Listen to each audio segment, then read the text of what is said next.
16e anniversaire, les Toulousains sont toujours aussi nombreux à se rassembler pour commémorer la catastrophe d'AZF en attendant le verdict du procès en cassation. Quel est le sentiment des plaignants à un mois de la sentence du tribunal? Bon, nous, par rapport à ce dernier procès, on a le sentiment que ce sera effectivement un tournant.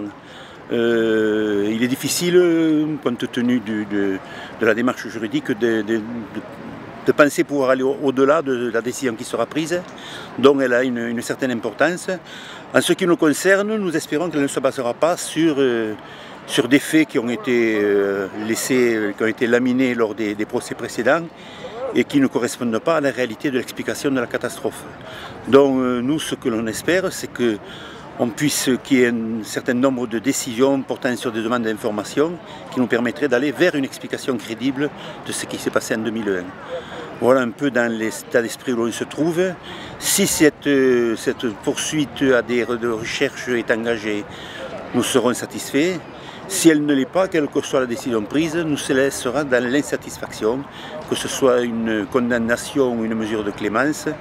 Il manquera pour nous l'essentiel, à savoir la réponse à la question que nous nous posons depuis 16 ans maintenant. Qu'est-ce qui s'est passé sur le site le 21 septembre 2020 ?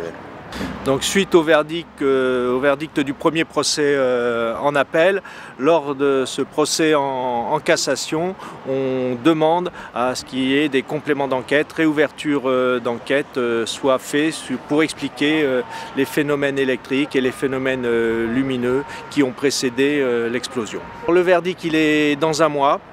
Ce sera à Paris et là je vais monter à Paris pour l'entendre de vive voix.